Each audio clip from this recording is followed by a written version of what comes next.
Buenas tardes. Antes de empezar un poco a explicar el sentido que tiene la grabación de este vídeo, pues primero quería un poco presentarme porque muchas de vosotras y de vosotros pues seguramente no me conocéis y quería contaros un poco también quién soy y también dónde me sitúo en relación con los temas que vamos a hablar y a partir de ahí también que podáis entender algunas de mis reflexiones en qué dirección van, ¿no? Yo me llamo Ana Tábora, soy psiquiatra y psicoterapeuta feminista. Me he estado definiendo como psicoterapeuta muchísimo tiempo, pero ya en los últimos años me animé también a presentarme como psicoterapeuta feminista y yo creo que a lo largo de la intervención en el vídeo podréis entender también y yo podré compartir porque para mí es importante lo de ser psicoterapeuta feminista y también poder decirlo. Yo trabajo en una unidad de salud mental comunitaria y yo creo que mis actividades, diríamos, lo que es mi lugar profesional, tiene como tres áreas diferentes. Yo, por un lado, trabajo dentro de lo que es el Hospital Virgen de las Nieves y que soy psiquiatra del Sistema Andaluz de Salud, soy una ferviente defensora de la salud pública y de que la salud pública también ofrezca tratamientos de la misma calidad que se pueden ofrecer en otros espacios, sobre todo en el tema de salud mental, ¿no? Entonces, llevo mucho tiempo trabajando en las unidades de salud mental comunitaria. He dedicado muchísimo tiempo a lo que es el trabajo en la clínica y hacer sobre todo intervenciones psicoterapéuticas en la clínica, tanto individuales como grupales. Y podría decir que esa parte primera de mi trabajo tiene que ver con lo que es la consulta diaria con hombres, con mujeres, ni hombres ni mujeres también, porque llevo también una consulta de personas de apoyo a personas transexuales, pero aunque en este vídeo lo que voy a hablar sobre todo es de las consultas que llevo con hombres y con mujeres, y en esas consultas lo que hago es personas que tienen diferentes situaciones en su vida, ¿no? que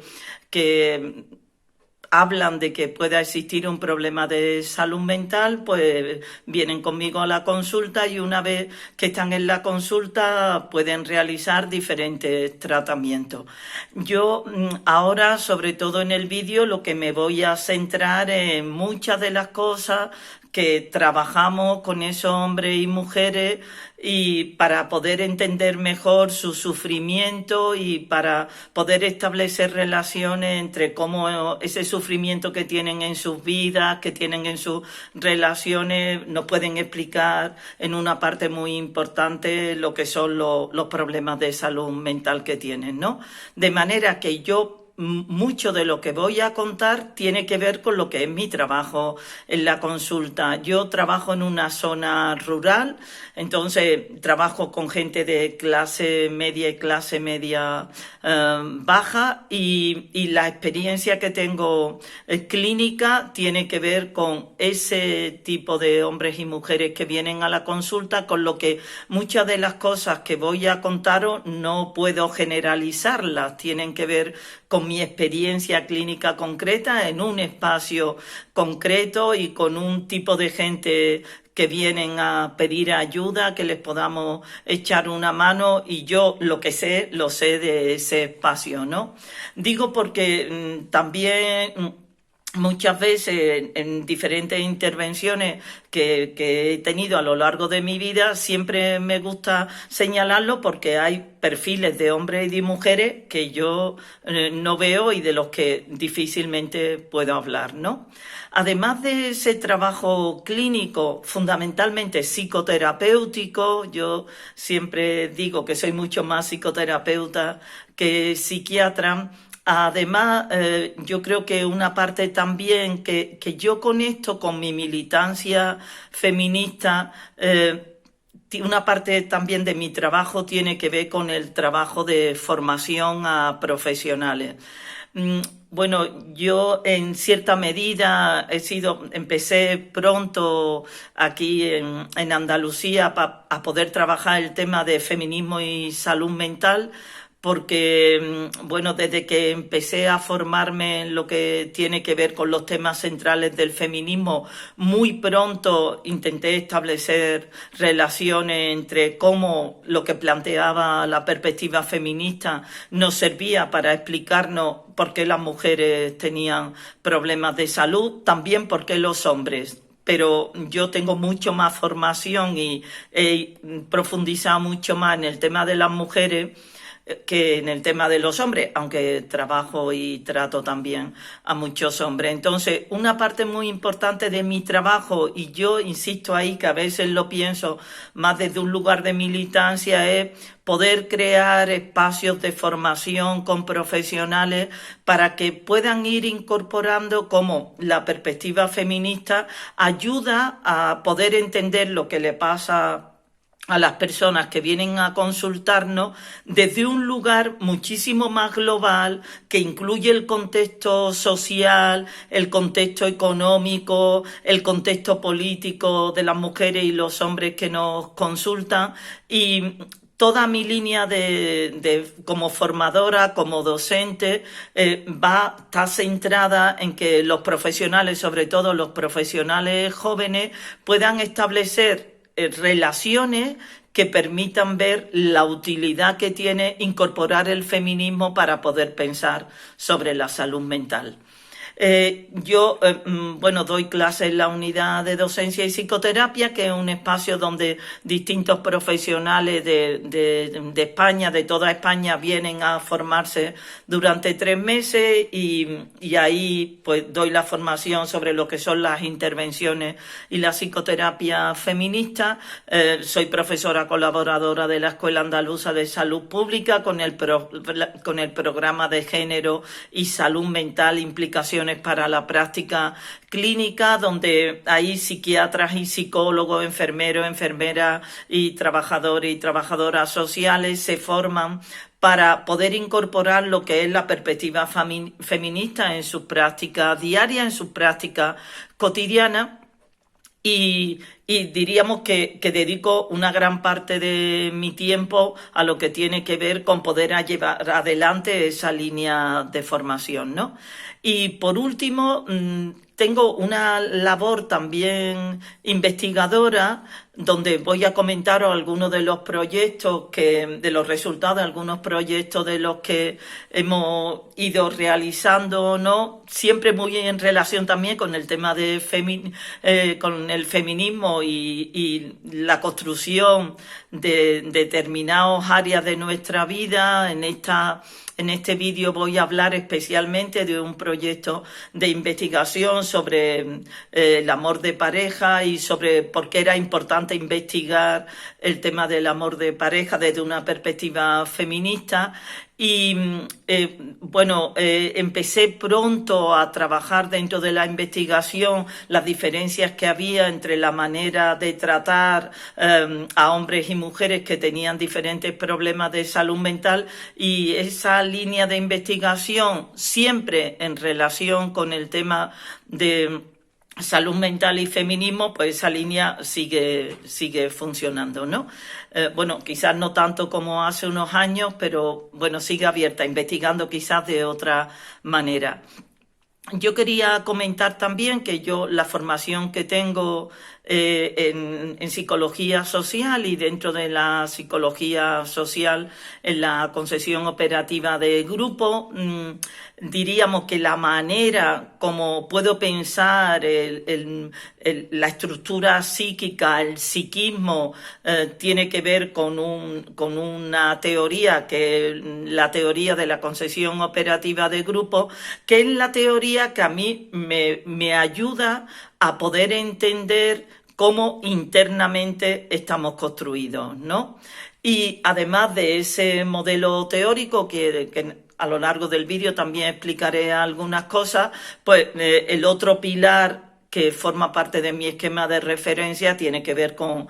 la teoría feminista, con la acción feminista, con la metodología feminista, de manera que todo lo que voy a hablar a lo largo del vídeo es fruto de esa articulación entre lo que sería la perspectiva feminista y, en este caso, en mi caso, la psicología social. ¿Por qué es importante aclarar esto? Pues porque muchas de las cosas que yo pienso las pienso desde ahí, ¿no? Las pienso también desde que soy Ana, de que tengo una historia determinada, he tenido experiencias determinadas también en relación con los conflictos con los que tenemos que lidiar cuando salimos desde un lugar de subordinación, de dominación, a otro lugar diferente, y tengo también lo que es la experiencia mía, ¿no? En mi vida, desde los distintos lugares donde he ido pasando, ¿no? He ido transitando, pero sobre todo porque todo lo que voy a hablar tiene que ver con esos dos pilares que son la concesión operativa y la perspectiva feminista, y desde ahí es donde voy a plantear los temas, ¿no?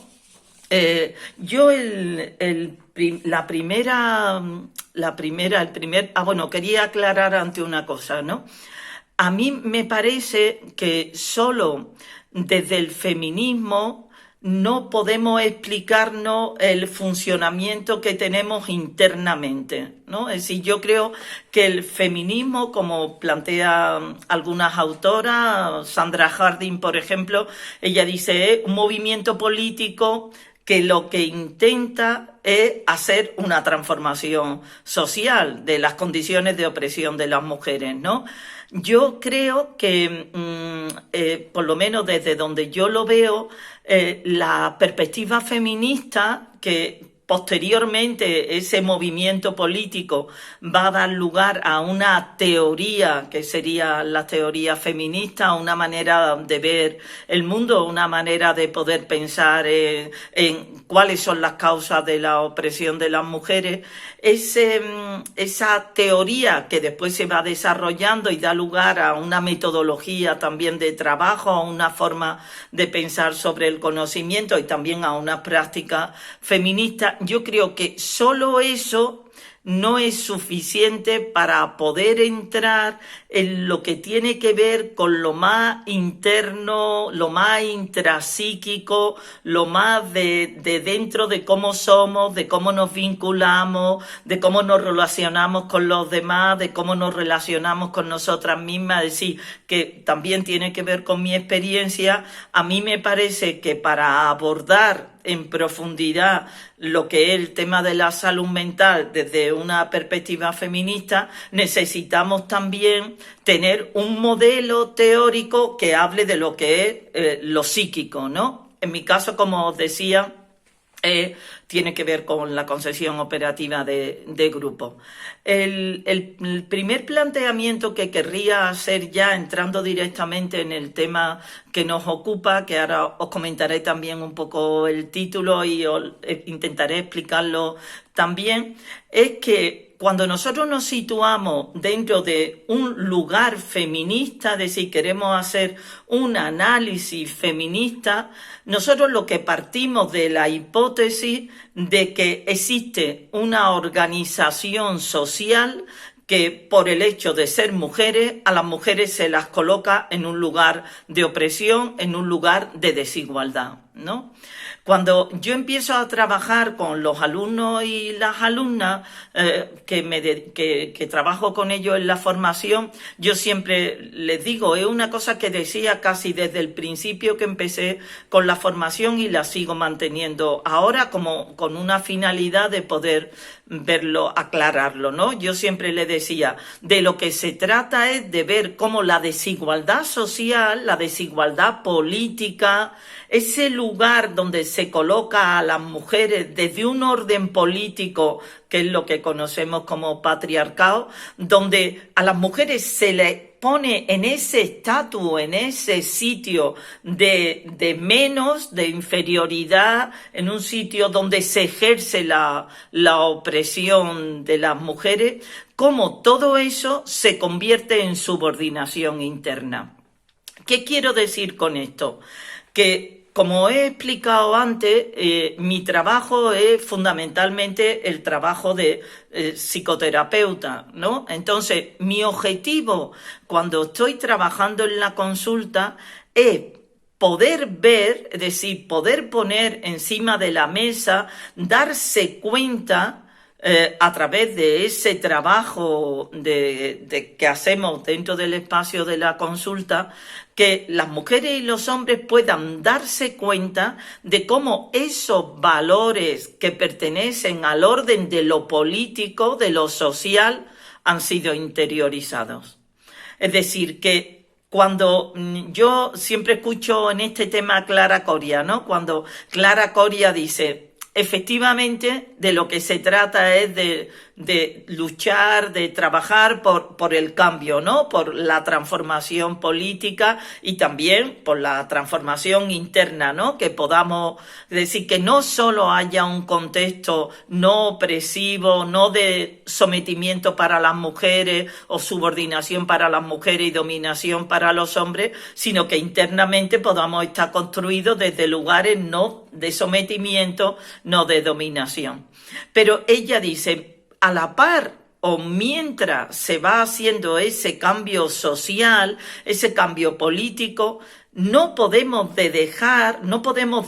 de trabajar cómo la subordinación interna construye nuestras relaciones. Entonces, yo a lo que me voy a dedicar durante el tiempo del vídeo es justo a poder aclarar eso, es decir, ¿qué es lo que yo creo que es importante, ¿no? Y de lo que voy a hablar. ¿Qué es lo que yo creo? Pues creo que se trata de que cada uno y cada una nos podamos dar cuenta de cuál es la función que tiene en nuestras vidas, en nuestras relaciones, haber interiorizado una serie de valores que hacen que los hombres sigan estando en esos estatus, en esos lugares de hegemonía, de dominación, y las mujeres sigamos estando en muchos ámbitos de nuestra vida en un estatus,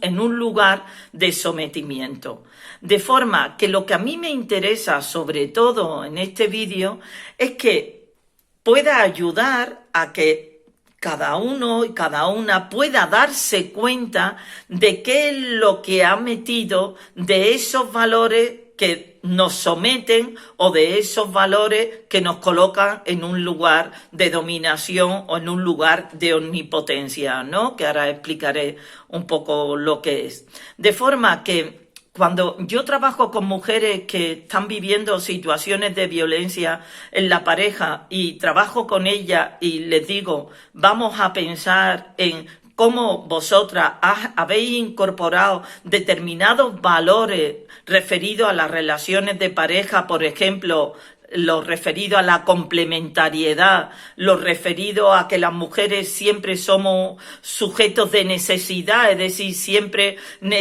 vamos a tener una necesidad y una fantasía acerca de que el otro nos va a cubrir una serie de cosas, porque podemos tener una imagen de nosotras mismas como insuficiente, como no válida, y esa imagen se modifica porque un hombre le guste a un hombre. Cuando yo trabajo con las mujeres en situaciones mujeres de violencia y les planteo, vamos a pensar en qué es lo que hemos internalizado, interiorizado de determinados valores, ¿no? Pongo, por ejemplo, comento una anécdota, ¿no? Esta mañana en el grupo de psicoterapia, ¿no? En el sitio donde yo trabajo hay siempre como un grupo que dura casi un año y tenemos sesiones todos los lunes de 9 a 10 y media. Y entonces estábamos hablando, una de las integrantes del grupo ha planteado en la sesión si ella ha planteado que echaba de menos tener una pareja, ¿no? Y ella decía, yo no sé si yo ahora diera la posibilidad, ¿no? De tener alguna relación de pareja, yo no sé si voy a seguir repitiendo lo mismo que me ha pasado otras veces, ¿no? Esta chica, una chica joven que tiene un problema de salud importante y ella relaciona bastante bien que las veces que ha tenido historias amorosas que ella define como de una intensidad, ¿no? Como que se pierde, pues siempre se ha puesto mala, ¿no? Ella lo dice, me tomo el amor de una manera que es como que me pierdo, me olvido de mí, ¿no? Bueno, y entonces estábamos hablando de eso y otra integrante dice, es que es natural que tú quieras tener una pareja, ¿no? Es decir, es natural que tú quieras tener una pareja, es como lo suyo, tener una pareja, ¿no? Es decir, que lo suyo no puede ser no querer tener una pareja, o no puede ser, oye, no estoy en momento para tener una pareja, o igual me tengo que pensar despacio esto, no, sino que lo natural es querer tener una pareja, ¿no? Pues diríamos, cuando de hecho nos hemos reído, ¿no? Porque con esto de lo natural, porque en ese tipo de valores, de creencias, es como lo que cae por su peso es tener una pareja, dice, pero y solo ya tener una pareja ya te resuelve, da igual cómo sea la pareja, da igual qué grado de intercambio hay, qué es lo que pasa, y además es como lo suyo tener una pareja, ¿no? Pues diríamos, cuando nosotros trabajamos para que te puedas dar cuenta de cómo determinados valores tú lo has hecho tuyo y eso te va a dar lugar a una forma de relacionarte contigo misma y una forma de relacionarte con los demás, lo que pretendemos es que al darte cuenta puedas abrirte a otras posibilidades, ¿no? Yo recuerdo uno de los proyectos de investigación que yo he tenido ha sido en relación con el tema de violencia, ¿no? La relación entre violencia en el ámbito de la pareja y tener un problema de salud mental. Y lo he contado esto muchas veces, ¿no? Para hacer ese proyecto yo me reuní con profesionales, con mujeres de las asociaciones y me reuní también con mujeres que habían pasado por un dispositivo específico de intervención terapéutica y que todas habían vivido experiencias durísimas de maltrato y estaban todas separadas, ¿no? Y yo me acuerdo que le señalé cuando tuve la sesión de grupos con ella, que ella después de no sé cuánto tiempo seguían, cuando se referían a la pareja que eran maltratadores, ellas le llamaban el mío, ¿no? Es decir, que a pesar de tanto tiempo podían seguir sintiendo que era parte de ellas el otro, ¿no? A pesar de que el otro no lo hubiera tratado con reconocimiento, sí. Cómo a veces esos valores que tiene tan dentro de ti que pueden hacer que tú pienses que si no tienes en este caso a un otro que sea un hombre, tú eres menos, eres insuficiente, estás mostrándole al mundo que nadie te quiere, que estás sola, es decir, este poder darte cuenta de cómo toda esa estructura política, ¿no? Que no marca un lugar para las mujeres donde las mujeres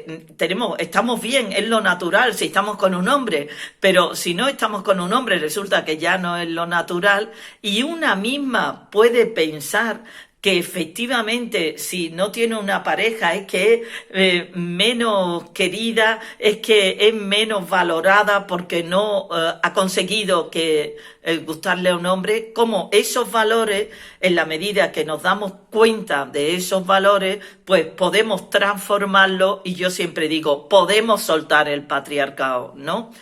Es verdad que esto no es fácil y de hecho un poco lo que yo quiero plantear es también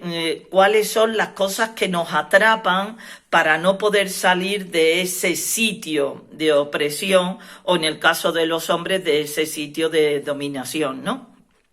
A mí me parece, bueno, yo es verdad que llevo mucho tiempo investigando sobre esto que os decía, ¿no? Cómo la desigualdad política se convierte en subordinación interna. Lo hemos trabajado en el tema del amor, lo hemos trabajado en el tema de las relaciones entre mujeres, lo hemos trabajado en el tema de la relación con una misma, ¿no? Y diríamos, hemos ido cambiando porque cada vez en la medida que hemos ido profundizando, hemos ido descubriendo como muchos aspectos de cómo esa desigualdad política es internalizada, es interiorizada y cuál es la función que tiene, ¿no? Porque yo también querría decir que no podemos olvidar que si interiorizamos algo es porque le encontramos alguna función. Si no le encontráramos esa función, pues ni siquiera le haríamos caso, ¿no? Lo soltaríamos. Pero si lo metemos dentro es porque hay algo que de alguna forma produce un cierto interés, ¿no? Es interesante para algo del psiquismo, diríamos. Bueno, en este caso que estamos hablando para algo de ese mundo interno, de cómo somos, de cómo nos relacionamos, ¿no? Por ejemplo, nosotros cuando hicimos el proyecto del amor, vimos que, bueno, el proyecto del amor, lo que trabajamos el amor desde diferentes lugares, éramos 3 investigadoras, pero la parte que yo llevé fueron 5 grupos de psicoterapia y lo que analizamos fue cómo se planteaba el tema del amor ahí en esos grupos, ¿no? Nosotros lo que queríamos investigar es el tema de la centralidad del amor de pareja, es decir, ¿por qué? Para muchas mujeres el tema de la relación de pareja se convierte en un tema central y un tema importante, muy importante en sus vidas, ¿no? Yo siempre digo que de lo que se trata, yo no quiero quitarle importancia a las relaciones amorosas, yo lo que no quiero es darle tanta importancia, es decir, que las relaciones de pareja son importantes, las relaciones con las amigas, son importantes, las relaciones con una misma son importantes, las relaciones como mujer trabajadora son importantes, es decir, que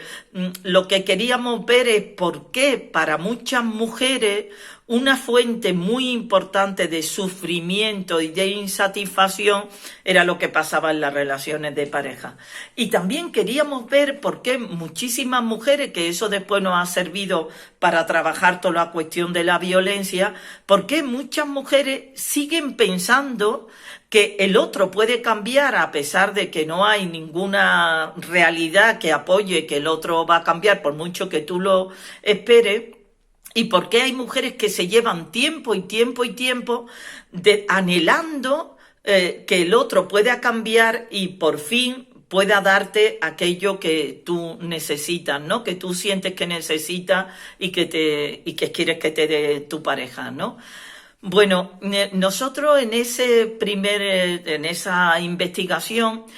vimos que había varios elementos que influían muchísimo en la importancia que podía tener un hombre, ¿no? Vimos que había muchísimas mujeres de las que habíamos investigado en los grupos de psicoterapia que pensaban que lo que podía darte un hombre era tan importante que podía cubrir aquellas cosas que no te habían dado principalmente en tu grupo familiar, ¿no? Nosotras ahí vimos en esa investigación que muchas mujeres también esperan de sus propias madres que sus madres no sean otra cosa nada más que madres, ¿no? Es decir, que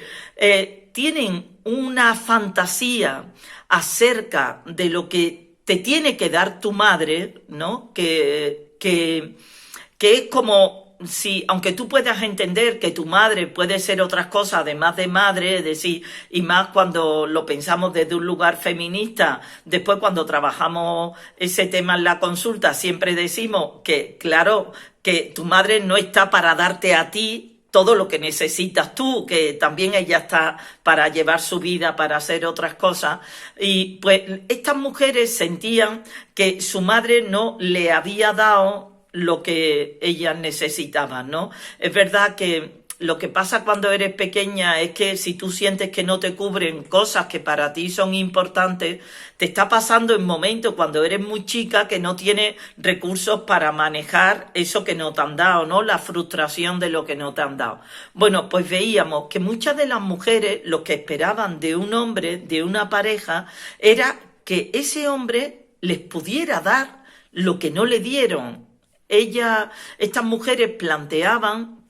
que entendían, que creían que muchas de las cosas que su madre no había podido darle era porque sus madres tenían una relación muy complicada con sus maridos, ¿no? Con los padres de estas mujeres. Y ellas entendían que si su madre no le daba lo que necesitaban y si estaban enredadas en esa relación con la pareja, tenía que ser porque es tan importante lo que te puede dar un hombre que, diríamos, se olvidaban un poco de sus hijas para conseguir lo que querían de un hombre, ¿no? Esto que nosotros, cuando hicimos la investigación, nos consideramos un resultado importante, es decir, vimos cómo el anhelo que se tiene de las relaciones de pareja tiene que ver con que te den eso que no te dieron, es decir, como si realmente, si te pusieras a pensar, tú dices, pero ¿cómo va a ser posible, por mucho que me pueda querer mi pareja, cómo va a ser posible que me dé lo que mi madre no me dio cuando era pequeña, cuando me sentía desprotegida? Bueno, pues sin embargo, diríamos, estos valores que decimos que se han internalizado y estos valores sociales sobre que las relaciones amorosas son un lugar donde puedes encontrar, donde se te puede complementar lo que te falta, puede potenciar esa fantasía acerca de que te puedan dar, ¿no? De no poder tolerar lo que no te dieron y estar ahí esperando, ¿no? A ver si me lo da, a ver si me lo da con ese anhelo, ¿no? Sin embargo, esto que en ese momento de trabajo, de investigación, nosotras entendimos que esa desigualdad política, una de las formas como se internalizaba, tenía que ver con creerse esto de la complementariedad, ¿no? De que te van a dar lo que te falta. Sin embargo, cuando yo ahora trabajo con mujeres jóvenes, en este momento, diríamos, en una situación, mujeres jóvenes, mucho más autónomas, con unos proyectos de vida mucho más emancipados, sin embargo, no observo esto, pero observo otra cosa que a mí me parece también como para darnos cuenta, que es, ya no estoy esperando que me dé, es decir, cuando yo trabajo ahora con mujeres y hablamos de las situaciones, referidas a la pareja, estas mujeres no plantean quiero un hombre para que me pueda cubrir lo que no me dieron, quiero un hombre para sentirme valiosa, para ser valorada, porque estas mujeres son mujeres profesionales, mujeres con un nivel de autonomía y de valoración propia importante. Sin embargo, ahora lo que vemos es quiero un hombre para que esté ahí, para que no me moleste, para que no me reclame, para que no me demande, pero quiero un hombre ahí, que esté ahí, que yo pueda sentir que un hombre está ahí y eso me ayude a no tener que pensar que no tengo un hombre, ¿no? Es decir, que cuando nosotras profundizamos en cómo esa desigualdad social va construyéndonos por dentro, tenemos que incluir que continuamente las maneras como esa desigualdad nos conforma es radicalmente diferente de lo que podíamos, a lo que podíamos haber pensado hace 10 años. Es decir, que cuando muchas veces desde una mirada feminista se dice, ay, bueno, pero es que ahora, en este momento, que las mujeres son sujetos mucho más autónomos, que las mujeres están en mejores condiciones de vida, es que ahora el patriarcado no tiene tanto papel. Y claro, yo siempre digo, bueno, será porque no se está siguiendo trabajando cómo la desigualdad, cómo esa opresión política nos sigue construyendo y nos sigue influyendo en esa forma de relacionarnos con nosotras y de relacionarnos con los demás. De manera que, como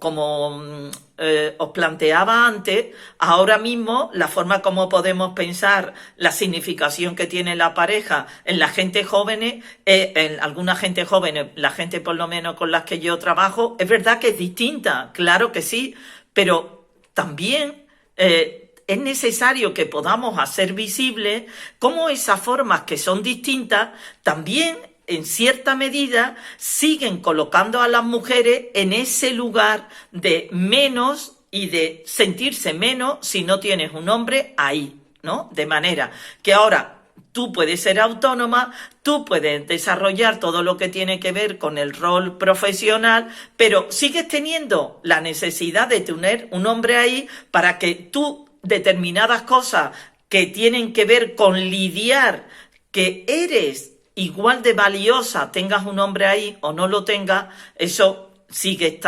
habiendo dificultades para poder manejarlo, ¿no? Bueno, una vez que os planteo esto, que se trata de darse cuenta, yo creo que es muy importante también que los hombres y las mujeres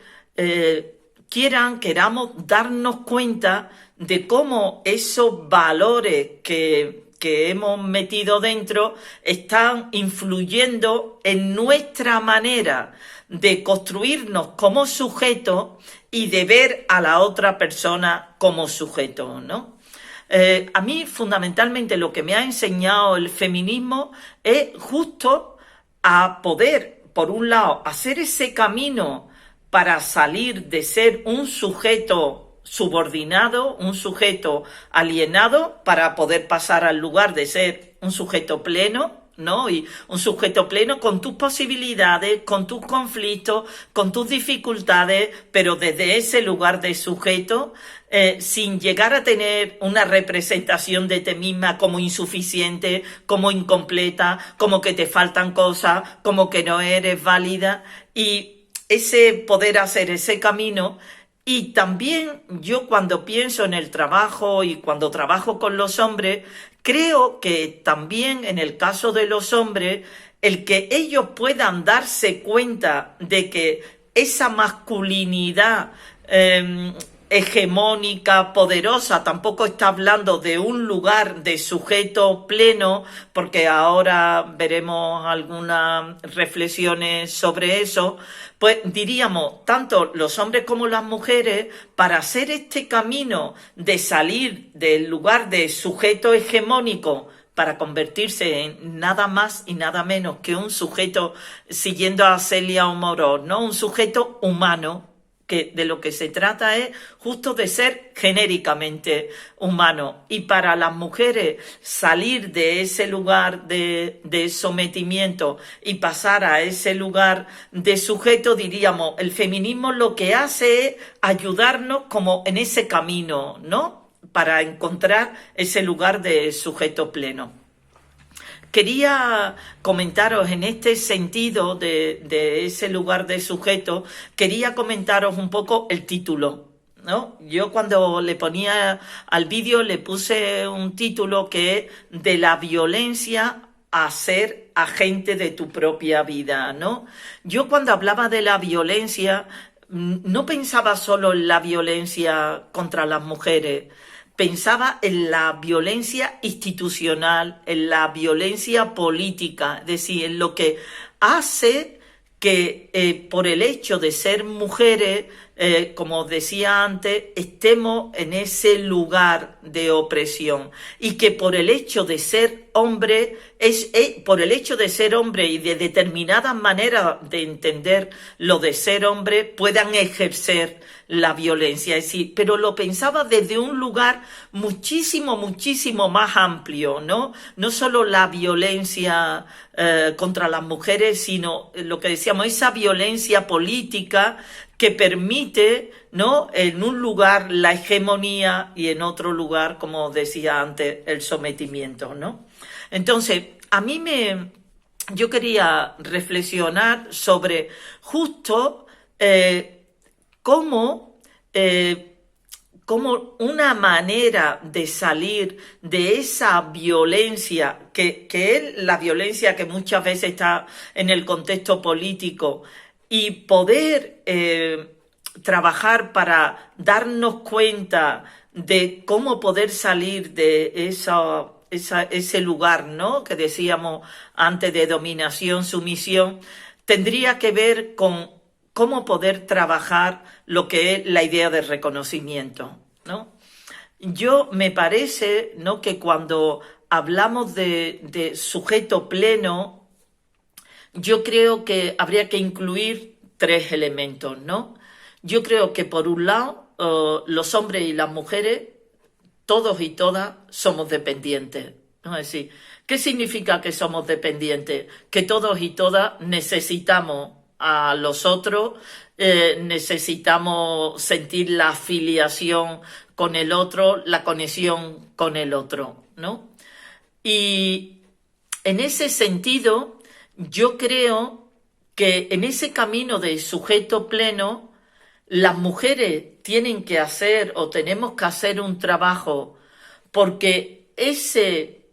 todos y todas somos dependientes, no afecte nuestra capacidad de ser agentes de nuestra vida. Agente significa lo que plantea Marcela Lagarde, ¿no?, llevar las riendas de nuestra vida. Es decir, que el que seamos dependientes, que son los hombres y las mujeres, otra cosa es que los hombres no tengan conciencia de esa necesidad de dependencia y lo que quieren y lo que muchas veces pretenden con esas estrategias hegemónicas es que las mujeres cubran esas necesidades de dependencia de ellos sin que ellos se den cuenta de que las tienen. Pero diríamos, lo que queremos es que, sabiéndonos dependientes, desde el lugar como mujeres, esa dependencia no haga que dejemos de llevar las riendas de nuestra vida, ¿no? Es decir, que puedas ser agente de tu vida, que esa dependencia y esa afectividad no te haga pensar que lo único importante es el necesitar a los otros, ¿no? Y en el caso de los hombres, que esa falta de conciencia de sus propias necesidades de dependencia,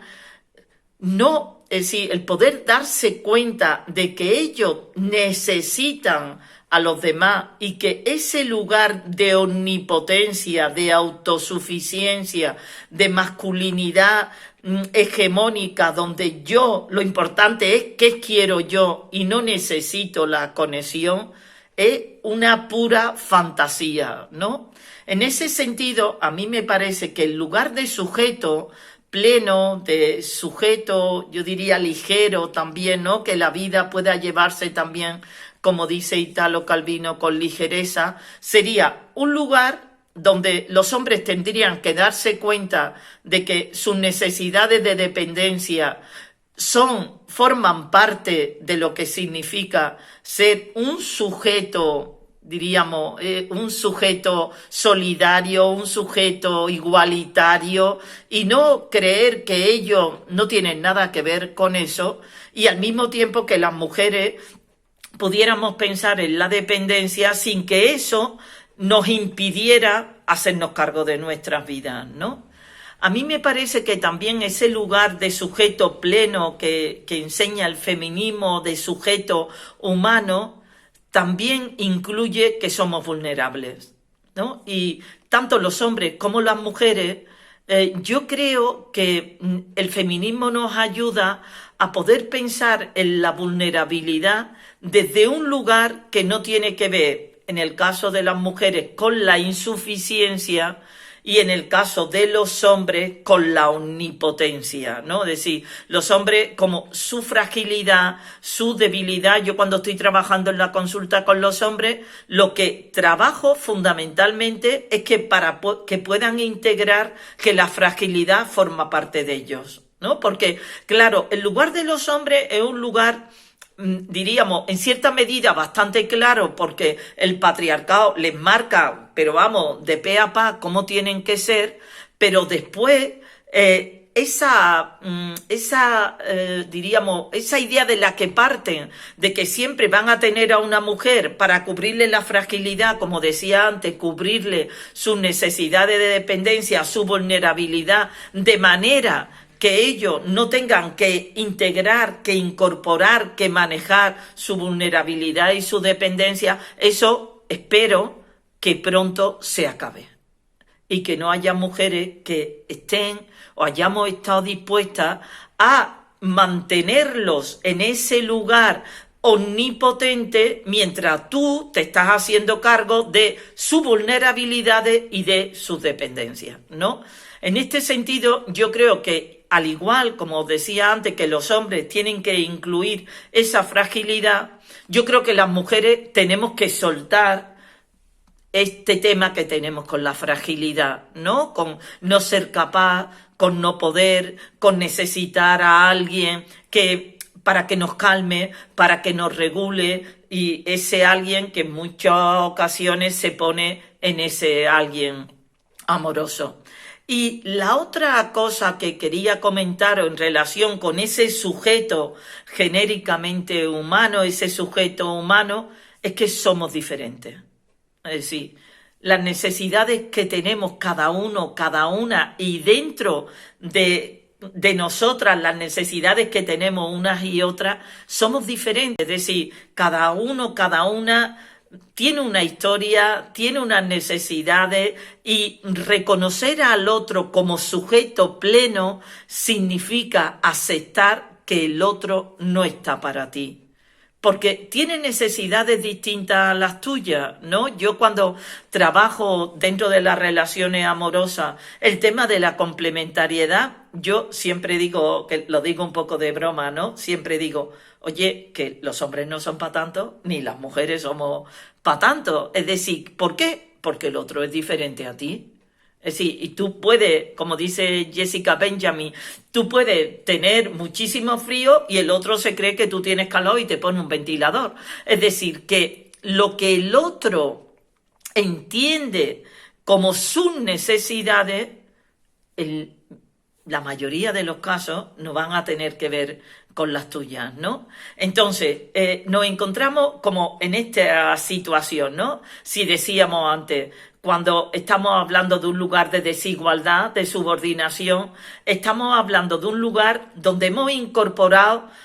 una serie de valores que hace como que los hombres sean más sujetos que las mujeres, ¿no? Diríamos, han tenido en la organización social política el lugar de sujetos, mientras que nosotros no hemos sido como las otras, ¿no? Diríamos, en lugar ellos de sujetos, pero de sujetos omnipotentes, de sujetos que no están incluyendo todos los aspectos que a ellos no les puede interesar porque cuestiona su masculinidad. Y después las mujeres hemos incorporado esos valores que nos hacen situarnos en ese lugar de sumisión, de sometimiento, de dominación. Y ahora lo que queremos, justo lo que ayuda el feminismo y lo que ayuda también todo lo que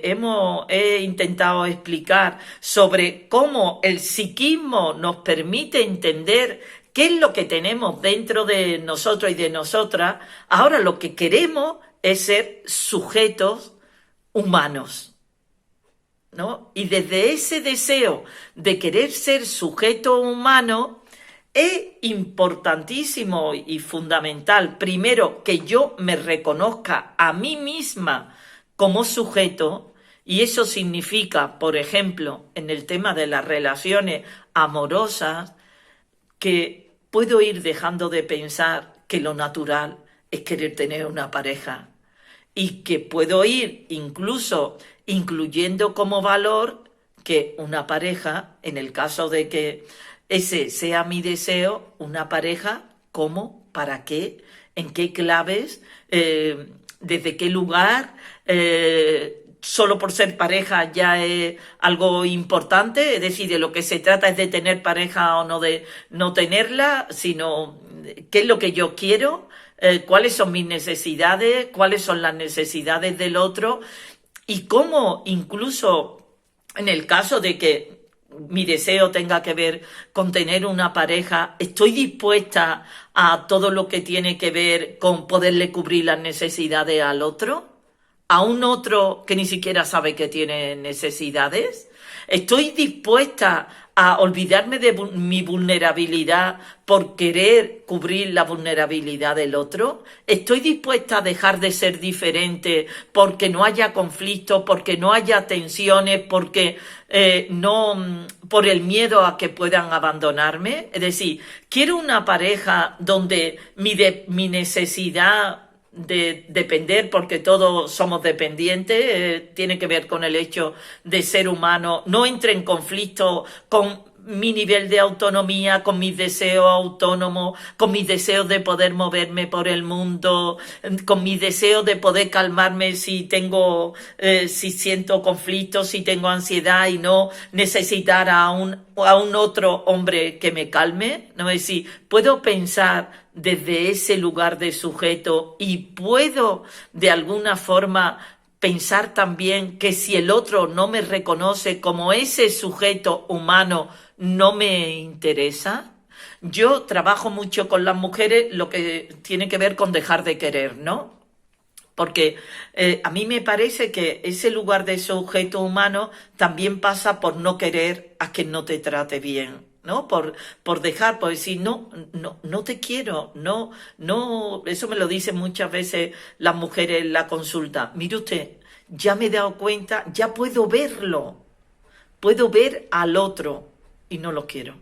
No quiero a un otro así, ¿no? Es decir, ese poder en la medida que tú te reconoces a ti misma y sales de ese lugar de inferioridad, en esa medida tú también es como surge fluido el reconocimiento del otro, ¿no? Como que si no hay reconocimiento por parte del otro, dice que no quiero estas relaciones, ¿no? Y después, por otro lado, también cómo desde ese lugar como hombre, desde ese lugar de masculinidad, de omnipotencia, de negar la fragilidad, la vulnerabilidad, cómo ese lugar de sujeto humano también pasa por un trabajo importantísimo que es reconocer a la otra tal como eres tú, ¿no? Es decir, poder reconocer que la otra no está para ti, y que lo que tiene que ver con tus propias necesidades de dependencia, con tu vulnerabilidad, con ser diferente, eso puede dar lugar a un intercambio, a un encuentro, pero no, diríamos, trabajar para que no se trate de utilizar estrategias de dominación donde tú lo que quieras es que la otra se haga cargo de tu vulnerabilidad, de tu dependencia y que además no sea diferente para que solo esté ocupada en las necesidades que tienes tú, ¿no? Yo para terminar quería como plantear, ¿no? Bueno, yo, como os podéis imaginar, todas estas cosas las he podido ir trabajando y las he podido vivir en mis propias carnes, ¿no? Como se dice, ¿no? De pasar, de hecho, yo tengo un artículo en una